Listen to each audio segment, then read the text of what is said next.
Muy bien, les invito a abrir sus Biblias. Primera de Timoteo 3. Hemos visto el domingo pasado Hechos capítulo 6, donde relata el nacimiento del oficio de diáconos, por lo menos así lo creen, lo entienden muchos estudiosos de la historia de la Iglesia. En mi caso personal creo que allí en Hechos 6, en esos 7 hermanos que son considerados para servir a la par de los apóstoles, es el nacimiento extraoficial de los diáconos. Luego llegamos a Filipenses capítulo 1, versículo 1, y ya encontramos a una iglesia organizada de forma oficial con pastores y diáconos. Así que pasó el tiempo entre Hechos capítulo 6 y Filipenses y encontramos ya oficiales en la congregación, ya no los apóstoles como en el libro de los Hechos capítulo 6, sino ya en cada iglesia local ancianos o pastores, obispos, y encontramos a los colaboradores que son los diáconos. Bien, así que vimos en Hechos 6, para los que estuvieron es un repaso, para los que no estuvieron es simplemente para poder introducir nuestro tema de hoy. Vimos en Hechos 6 3 requisitos generales acerca de los 7 hombres que se eligieron para servir allí junto a los apóstoles. Bien, y ahora llegamos a esta carta pastoral, primera de Timoteo capítulo 3, donde vamos a ver los requisitos un poco más desarrollados. ¿Está bien? ¿Cuál fue el propósito de esta epístola pastoral? ¿Cuál fue el propósito específicamente de este capítulo 3? Donde vemos que todo el capítulo casi habla de requisitos para los ancianos y requisitos para los diáconos. Pero creo que este capítulo debemos verlo junto al propósito de toda la carta, que justamente está en capítulo 3, versículos 14 y 15. Dice, te escribo estas cosas, es decir, Pablo a Timoteo. Timoteo está en Éfeso, Pablo está preso en Roma. Dice, esperando ir a ti pronto. Su esperanza era poder salir de la prisión, que estaba allí por causa de la fe. Y la historia nos dice que salió de la cárcel. No así en 2 de Timoteo, que no salió de la cárcel. Y finalmente él lo expresa en el capítulo 4 que va a dar su vida por el Señor. Pero en esta ocasión sí, él sale de la prisión. Y dice en el versículo 15, pero en caso que me tarde, es decir, esto habla de la urgencia, no es un tema que podía esperar para hablarlo personalmente, Pablo dice, pero en caso que me tarde, te escribo para que sepas cómo debe conducirse uno en la casa de Dios, que es la iglesia del Dios vivo, columna y sostén de la verdad. Iglesias locales. Ustedes ven la solemnidad de los términos que usa Pablo aquí para hablar de iglesias locales, formadas por pecadores, iglesias como estas,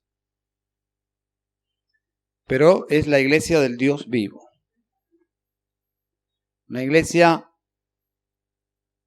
extraordinaria, no por las personas que la componen, sino por el Dios que la habita. Dice la iglesia del Dios vivo, columna y sostén de la verdad, por la misión que tiene la iglesia.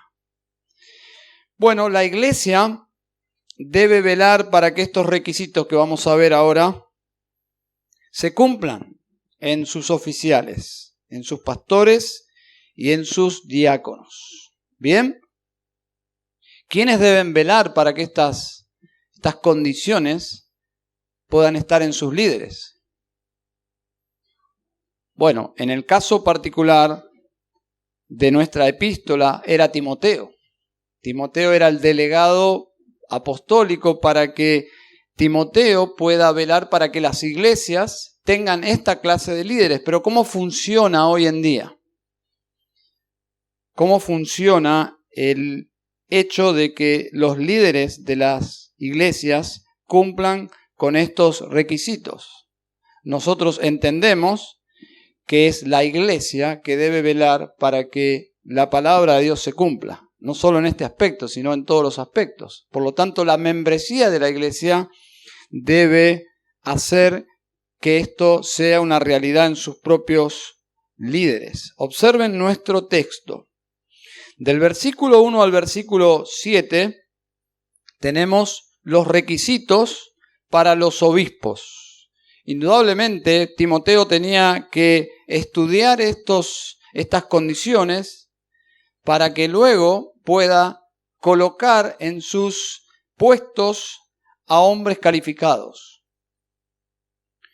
Aquí encontramos a los obispos, tienen 2 títulos más para referirse al mismo cargo, ancianos y pastores, son intercambiables. Los 3 títulos hablan para el mismo oficio, pero a partir del versículo 8 al versículo 13 habla de otro oficio que son los diáconos. ¿Bien? Así que encontramos en el Nuevo Testamento iglesias muy diferentes, eran iglesias autónomas, cada iglesia tenía su particularidad, tenían sus problemas, pero cada iglesia eran autónomas y guiadas por sus propios pastores. Los apóstoles tuvieron una función muy especial y con la muerte de los apóstoles esa función fue finalizada. Hoy en día no hay apóstoles que puedan velar sobre una cantidad enorme de iglesias, menos aún sobre todas las iglesias. Hay hombres que ostentan esa autoridad y obviamente que no la tienen, porque todos los apóstoles están muertos y en el día de hoy no hay apóstoles. Por lo tanto, las iglesias en el día de hoy son autónomas, guiadas por sus propios pastores, ayudados por los diáconos. ¿Bien? Bueno, eran 2 funciones, no de poder, eran funciones de servicio. Cuando uno lee la historia de la iglesia, esas funciones se distorsionaron y se convirtieron en lugares y cargos de poder y de mucho abuso. Y hoy en muchas congregaciones sucede lo mismo, tristemente. Pero estos 2 oficios, ancianos y diáconos, se complementan. Y hemos ilustrado eso con una analogía del matrimonio. Pero no es que son un matrimonio, no piensen mal. Pero están los pastores y los diáconos funcionan de esa forma. Los pastores pastorean y los diáconos son los ayudantes idóneos para que los pastores cumplan con sus funciones. Ni los pastores ni los diáconos son jerarquías de poder. Ese es un chip que tenemos que sacar de nuestra mente. Así que vamos a ver los requisitos para los diáconos. ¿Y por qué estamos estudiando esto? Porque creemos que después de 2 años como iglesia, como congregación, es bueno que ya comencemos, y es el título de estos 2 sermones, buscad de entre vosotros hermanos. Hermanos que a la luz de lo que estamos viendo en Hechos 6 y hoy en 1 Timoteo 3, puedan ser observables estas características. Y obviamente si ellos quieren, puedan ser reconocidos como diáconos. Pero ya les vamos a informar a la membresía cómo es el proceso. No tenemos en el Nuevo Testamento como un proceso exacto de cómo se eligen diáconos, pero cada congregación tiene la libertad de implementar ese proceso y nosotros en este momento en la ciudad de Campana, nuestra congregación allí, estamos en ese proceso. Y hay alegría y es una bendición. Nosotros estamos por concretar la elección de 2 diáconos. Hay 3 y consideramos que necesitamos 5, es decir, 2 más. Y es hermoso cuando la iglesia propuso hoy, justo en esta mañana, propuso sus candidatos y había más de 2. Y eso es un gozo. Es mejor, dice el dicho, que sobren y que no falten. Es decir, es una bendición cuando una congregación cuenta con hermanos que reúnen estas características.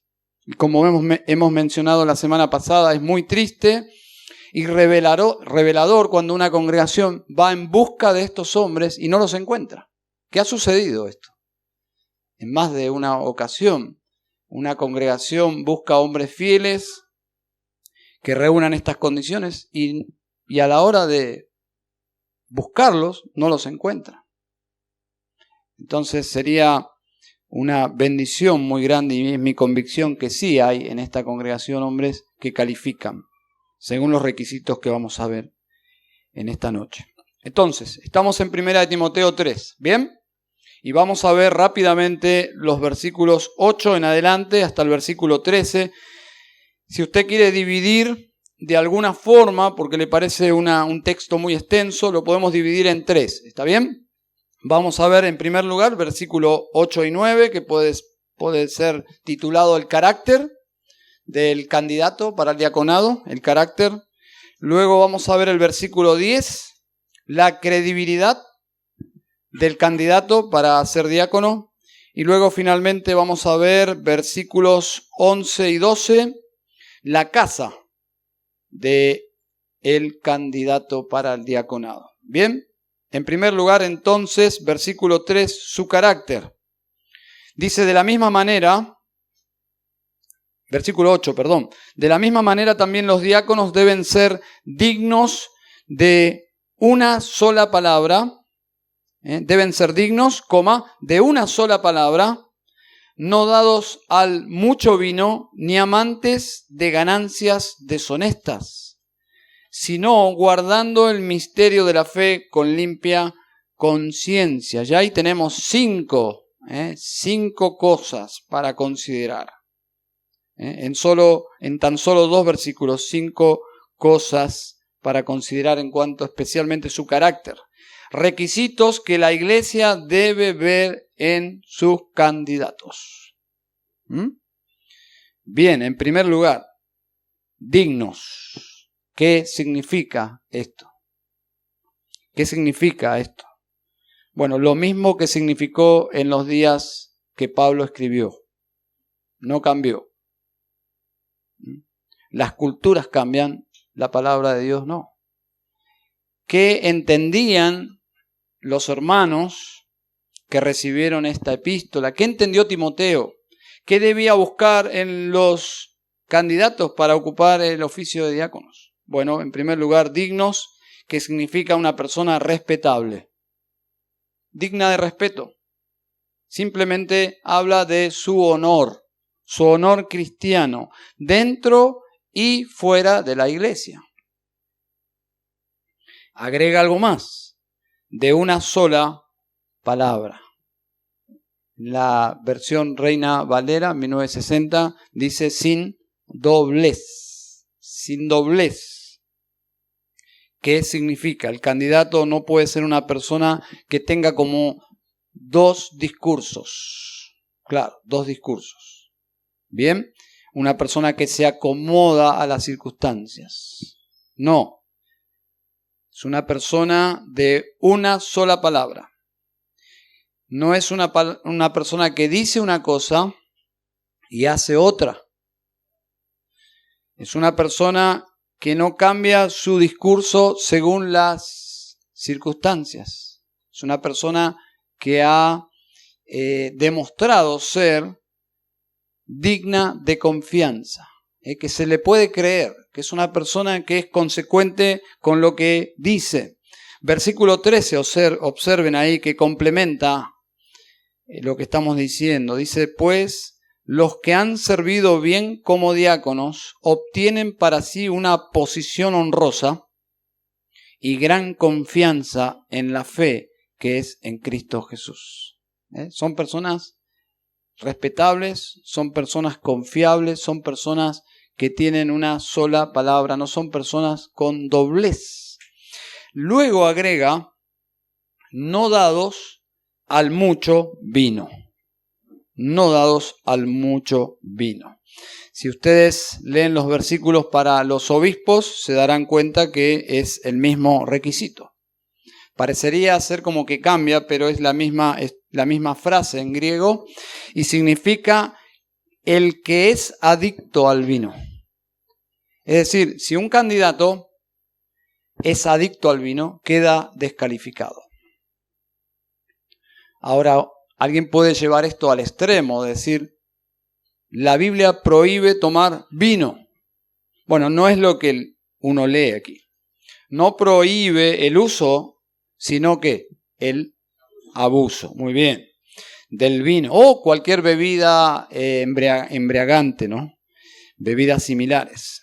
La frase describe a un individuo que tiene siempre a su lado, y ese es el cuadro de esta expresión, es una persona que tiene siempre a su alcance, a su lado, una botella. ¿Bien? Esa es la idea. No puede ser una persona que es dependiente del vino, de una botella. Entonces, a la hora de buscar un candidato, si es una persona que este versículo, especialmente esta frase, le incomoda, si él, por ejemplo, pregunta, si el candidato pregunta preocupado, ¿hasta cuánto puedo tomar si soy diácono? No debería ser diácono. Si le preocupa eso, no debería ser diácono, porque justamente el requisito apunta a una persona que el vino no significa nada en su vida. Es nada. Yo no sé si ha estado en una casa donde el vino puede estar meses ahí en la heladera, porque no es nada. Pero si hay un recambio continuo, yo sospecharía que hay ahí un consumo importante. No debería ser considerado una persona que tiene una inclinación, porque esa es la idea, es una inclinación por depender del vino o de cualquier otra adicción. No debería ser considerado. Luego agrega, ni amantes de ganancias deshonestas. Se dan cuenta, ¿no?, que los mismos pecados del primer siglo se repiten en el día de hoy. Muchas personas llegan a la fe cristiana con estos asuntos. Asuntos de vicios, asuntos de mentiras o de doble discurso. Y el Señor hace una obra en la vida de las personas y va transformando sus vidas. Pero para ser considerado un diácono debe haber logrado cierto grado de madurez y de santificación en estas áreas. Siempre tendremos entre nosotros personas que están luchando con estas cosas. Y así será siempre. Porque siempre tendremos personas nuevas en la fe. Pero a la hora de considerar a un candidato para el diaconado debería haber vencido estos asuntos. Amantes de ganancias deshonestas. No tiene problemas en el área de finanzas. Eso es básicamente lo que enseña este pasaje. No debería ser una persona que trae dudas el manejo de sus finanzas. Su testimonio con el dinero no es muy claro. Es más, es sospechoso. Es sospechoso cómo él se gana la vida. Es sospechosa su vida laboral. Es un misterio. No debería ser considerado para diácono. Podríamos decir, lo que apunta este requisito es, debería ser una persona cuya vida financiera sea irreprensible. Simplemente irreprensible. Que no se le puede comprobar en su vida financiera asuntos turbios. Esa es la idea. Luego agrega una conciencia limpia. Es un contraste. Timoteo está siendo enseñado en esta área. Está contrastando Pablo una situación ahí en el capítulo 1. Si ustedes quieren ir ahí, en el capítulo 1, versículo 19, encontramos la expresión de una buena conciencia. Dice, manteniendo la fe y la buena conciencia. Esta es una condición excluyente para un siervo de Dios. dice manteniendo la fe y la buena conciencia, y luego agrega, desechando la cual naufragaron en cuanto a la fe algunos. Y los nombra, Himeneo y Alejandro. 2 casos de disciplina, 2 casos de excomunión, 2 personas que fueron sacadas de la congregación. Algunos estudiosos dicen que ocuparon lugares de oficios, de cargos en la iglesia, y Pablo y Timoteo tuvieron que removerlos, y habían más. Y es por eso que le encomienda a Pablo a Timoteo quedarse en Éfeso y continuar esa tarea de remover y colocar hombres capaces de llevar adelante la obra de Dios.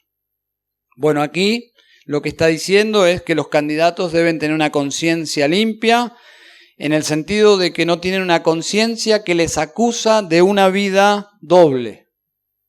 Es decir, son de una sola pieza. Versículo 9 dice, sino guardando el misterio de la fe con limpia conciencia.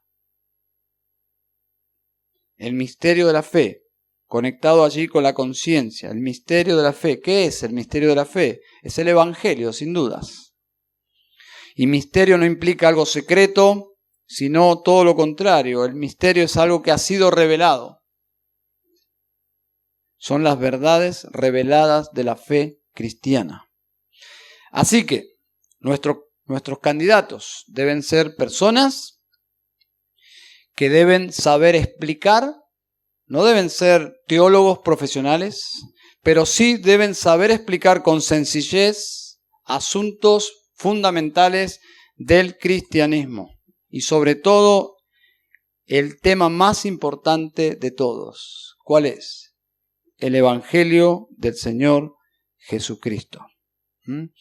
Básicamente es cómo Dios resuelve el problema del pecado del hombre, cómo el justo Dios resuelve sin comprometer su justicia el asunto de la injusticia del hombre. Cómo Dios puede perdonar a un culpable sin quedar él expuesto al pecado del hombre. ¿Cómo puede quedar libre un culpable? Ese es el asunto que resuelve el Evangelio, y un hombre de Dios que va a ser diácono debe saber explicar sencillamente. La profundidad de la explicación del Evangelio la da el que lo comparte. Y no es que se requiere una profundidad de extrema calidad teológica, no. Simplemente debe saber explicar qué es el Evangelio. Cómo Dios puede salvar a los pecadores. ¿Y por qué puede explicarlo? Porque lo creyeron. Simplemente eso. Alguien puede explicar algo porque lo cree. Porque ya pasó por ahí.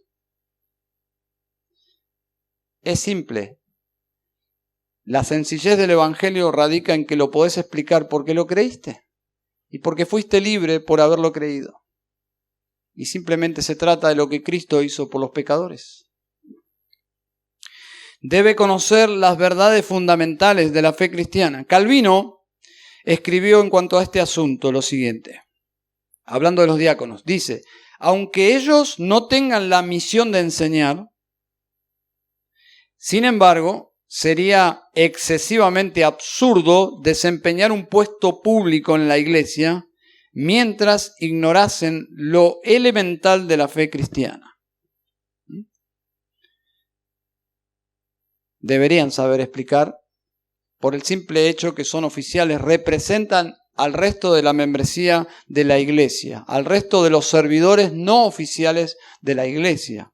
Por lo tanto, deben saber explicar con una limpia conciencia el misterio de la fe. Bien, el futuro diácono guarda el misterio de la fe con limpia conciencia. ¿Qué quiere decir esto? Vamos a conectar. Él tiene un conocimiento del Evangelio, que lo cree y que lo vive. Eso es sencillamente lo que significa. Es una persona que no es teórica, es práctica. puede explicar lo que cree de todo su corazón. Entonces hay un énfasis en su conocimiento, pero ese conocimiento está conectado a la integridad de su carácter. Cuando uno lee todo seguido se da cuenta cómo todo está entrelazado. Bien, entonces hemos visto su carácter. Vamos a ir al versículo 10, su credibilidad. Que también estos sean sometidos a prueba primero, si son irreprensibles, que entonces sirvan como diáconos. La palabra sometidos a prueba se usaba, Pablo extrae una palabra que también se usaba en la literatura griega para la examinación de candidatos para un puesto público, para un puesto político. No es el caso de nuestro país. Pero se requería en los puestos públicos que las personas no tengan ningún asunto sin resolver, que sean personas que hayan sido probados, y la idea es y aprobados. Y esa es la palabra que está usando para el cargo de diáconos. Deben ocupar el cargo después de haber sido comprobado su carácter, aprobado. Interesante, ¿no? Los estándares tan altos para servir al Señor.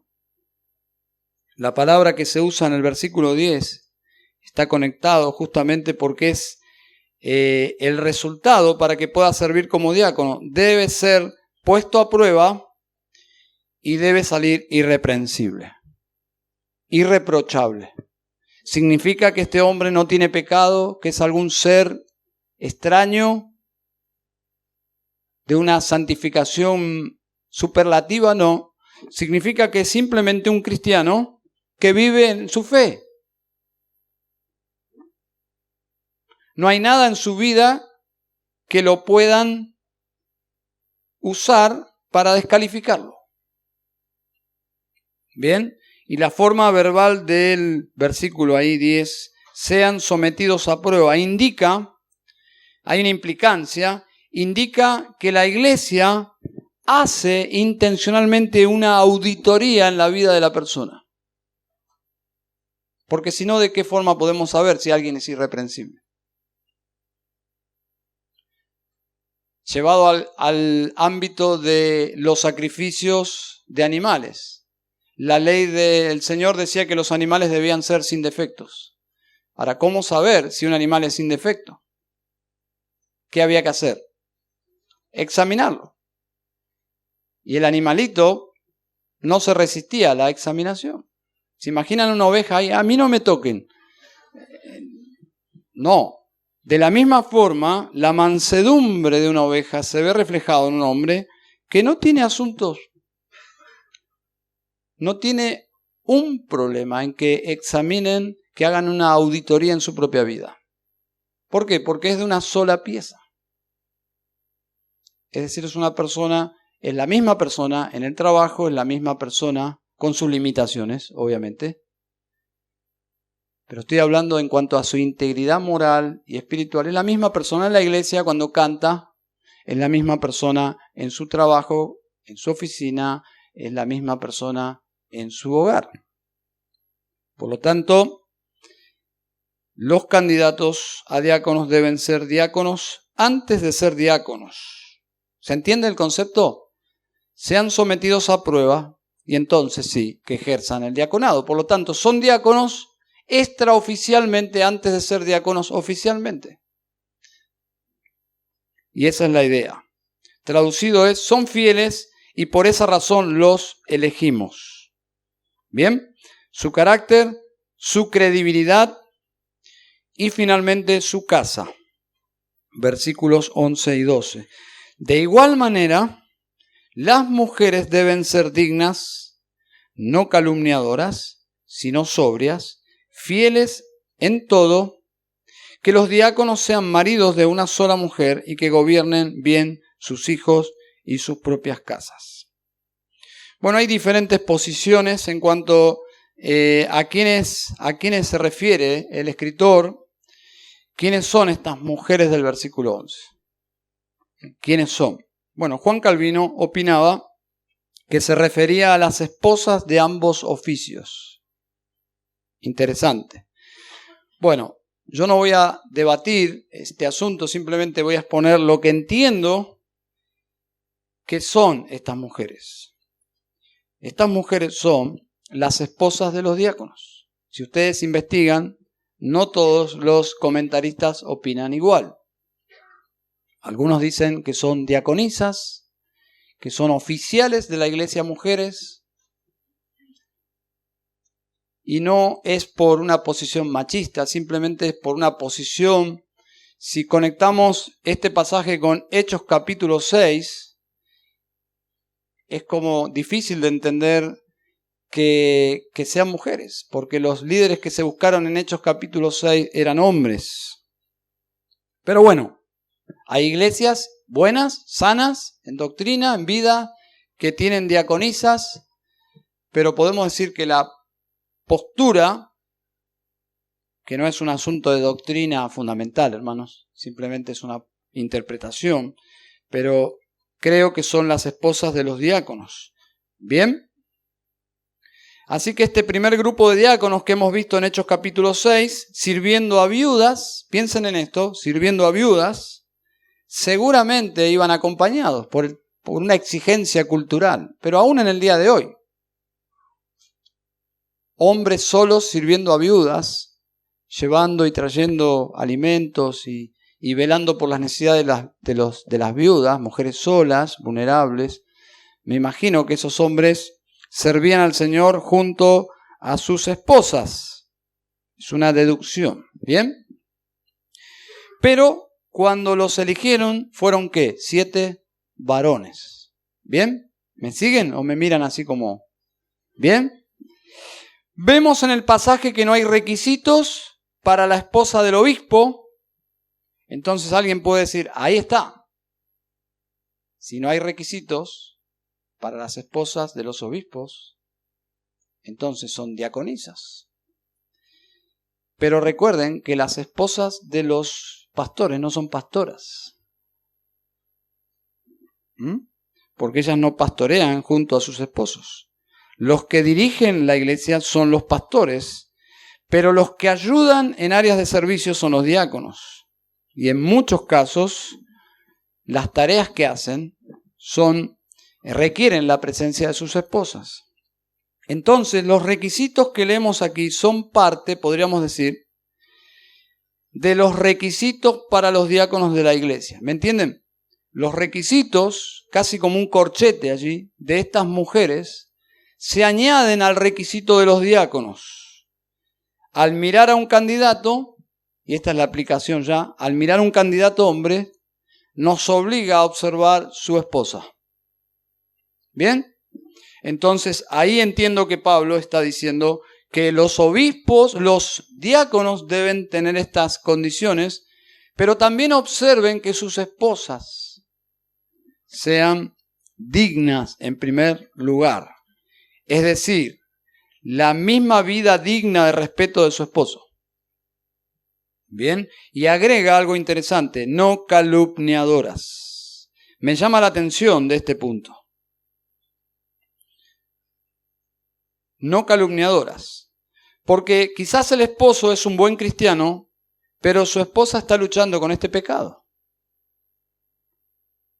Entonces su marido queda descalificado por el pecado de su esposa. La palabra calumniadoras viene de una palabra que deriva de la palabra diablo. Diabolos. Lo que está diciendo Pablo es que la esposa del candidato no puede ser una diabolas, es decir, una persona que hace la actividad del diablo, que va sembrando dudas en cuanto a la vida de las personas. Enfatiza obviamente el mal uso del hablar. Habla de alguien que difama, que comete calumnias. ¿Bien? Proverbios 31:26 dice, abre su boca con sabiduría, la ley de clemencia está en su lengua. Esta es una mujer piadosa. Este es el cuadro de la mujer sabia que presenta Proverbios capítulo 31, la mujer virtuosa. Y cuando abre su boca, ¿cómo lo hace? Con sabiduría.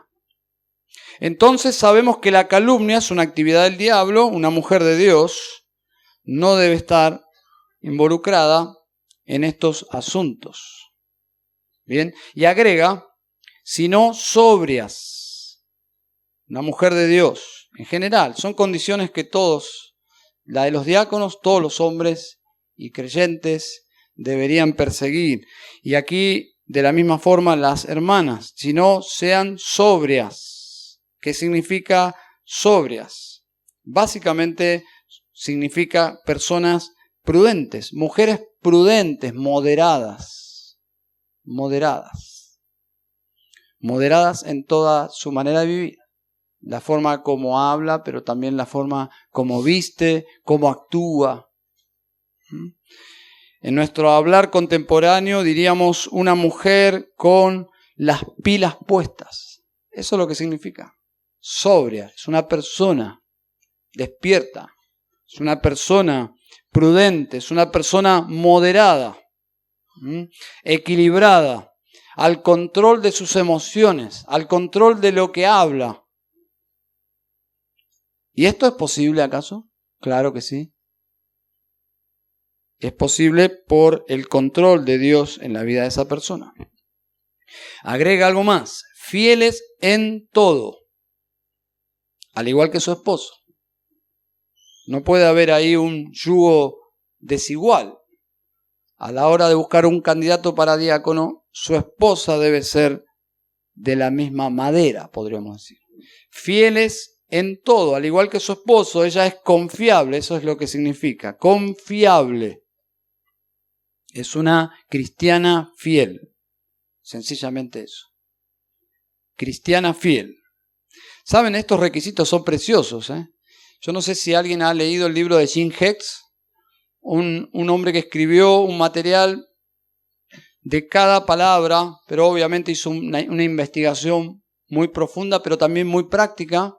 Y muchos ministerios e iglesias usaron ese libro, creo que es La medida de un hombre, de Jim Hicks.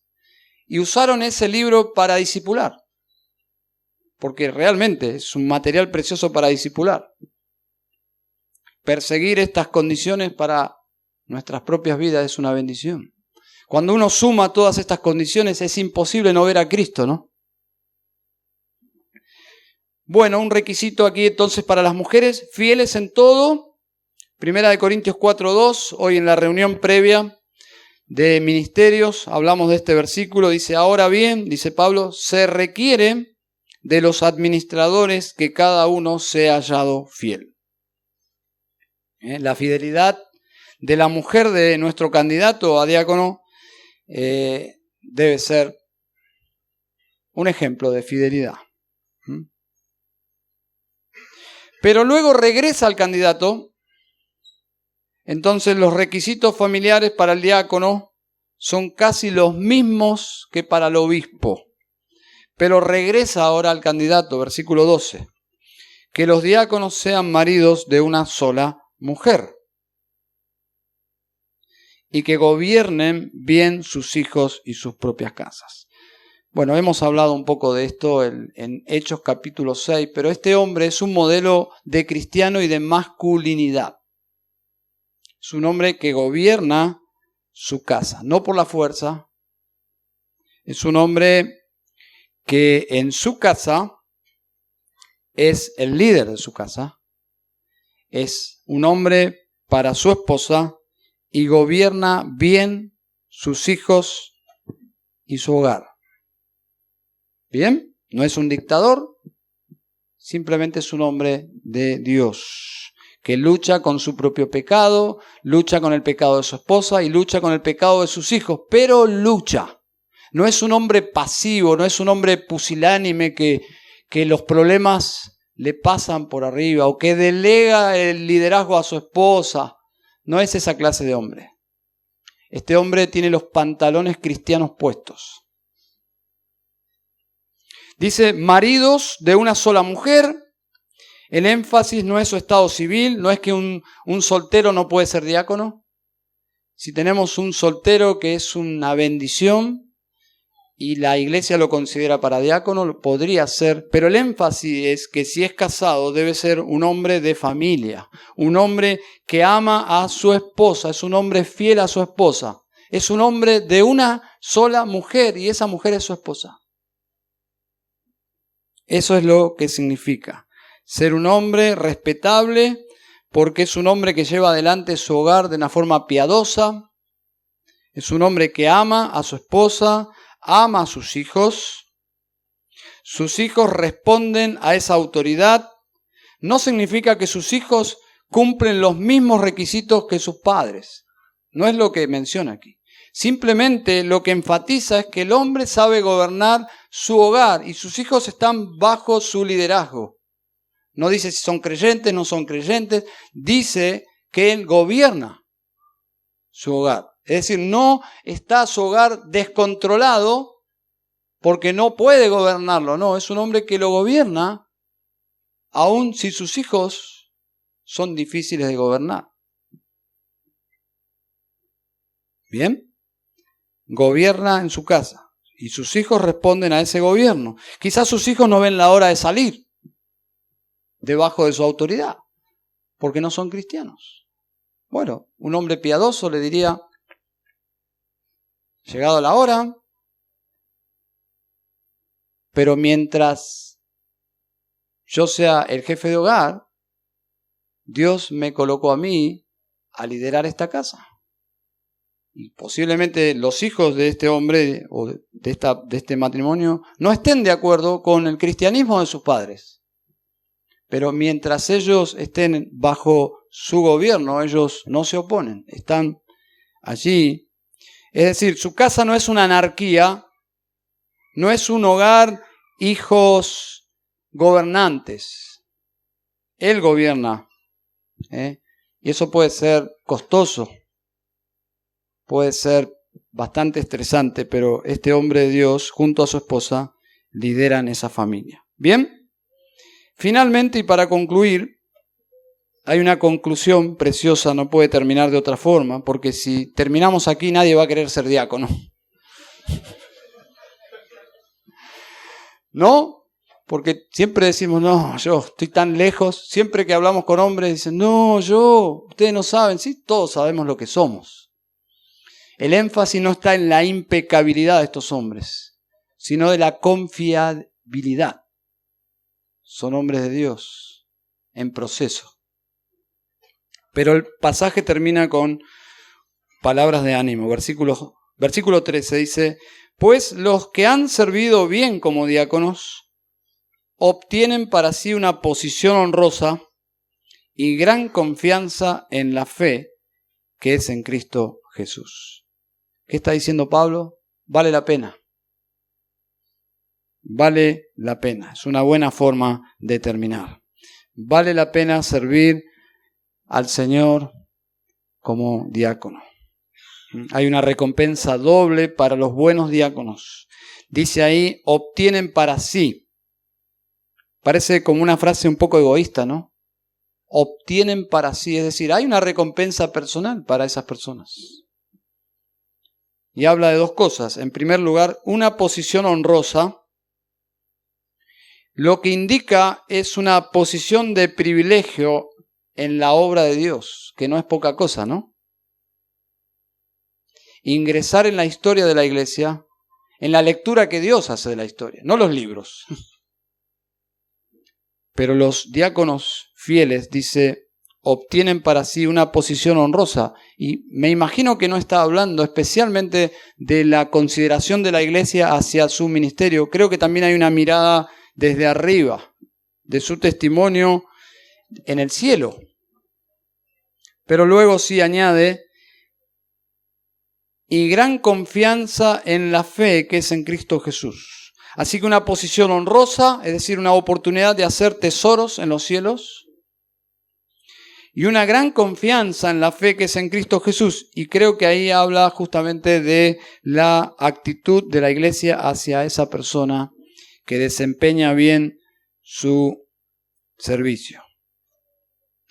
Si desempeña bien su ministerio, dice Pablo, esa persona gana gran confianza en la fe que es en Cristo Jesús. Hay un escritor que ha escrito 2 libros preciosos sobre los oficios en la iglesia. Alexander Strauch. Ha escrito el mejor libro sobre ancianos y ha escrito un buen libro sobre diáconos. Quiero leerles algo que él menciona en uno de sus libros. Él dice: ¿qué privilegio tan grande es tener una posición honorable en la casa de Dios? Es mejor que tener el cargo más alto del gobierno o en una universidad prestigiosa. La casa de Dios, su iglesia, es la institución más importante sobre la tierra.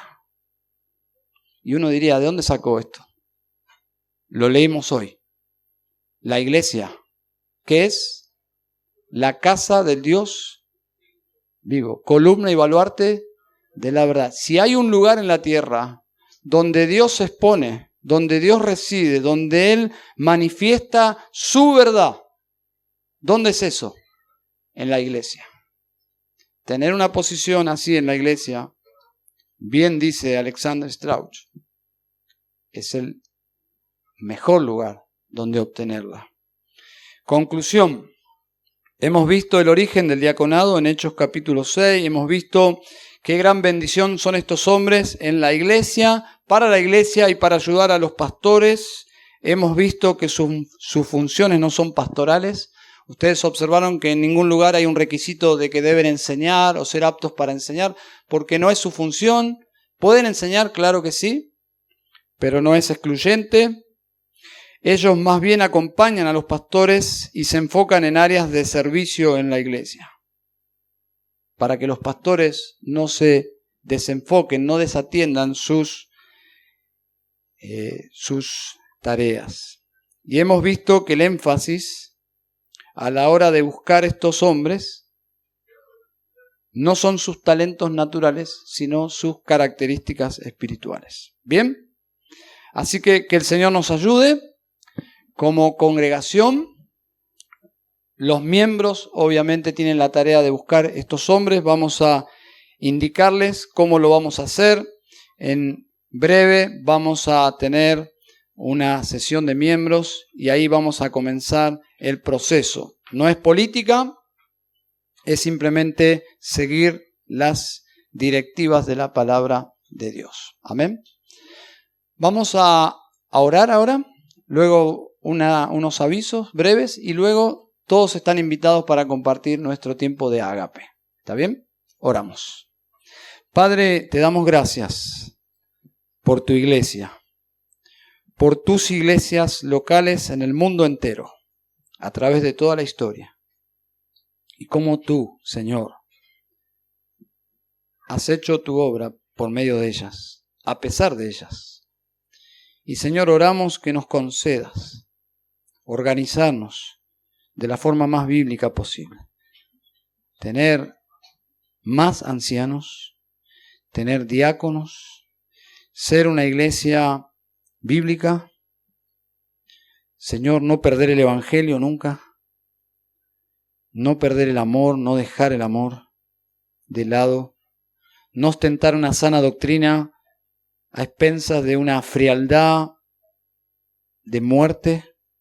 Ayúdanos a mantener el equilibrio, Señor. Una estructura sana, una doctrina sana, pero un gran amor hacia ti y hacia las almas. Padre, bendice, por favor, tu palabra en cada vida. También pido, Señor, en esta noche por personas que están en este lugar, no lo sé, sin Cristo, tú lo sabes, que tengas misericordia para salvación. Señor, qué privilegio tenemos de ser parte de tu iglesia. Señor, hemos nacido, entrado en este mundo de nuestras madres, pero hemos nacido del Espíritu para entrar a la vida eterna. Señor, tu palabra dice que el que no nace de nuevo no puede entrar en el reino de Dios. Señor, te rogamos en esta noche Si hay personas en este lugar que no han nacido de nuevo, que tú les concedas nacer de nuevo para vida eterna. Señor, oramos también por nuestro país, por las próximas elecciones. Oramos que tengas misericordia. Señor, oramos también por los enfermos en esta noche. Señor, oramos por la elección de diáconos que tú nos dirijas. También pedimos, Señor, por personas que están con necesidades de trabajo, que tú suplas. Tú te glorifiques, Señor, en todas estas cosas que te pedimos. En el nombre de Jesús. Amén. Y amén.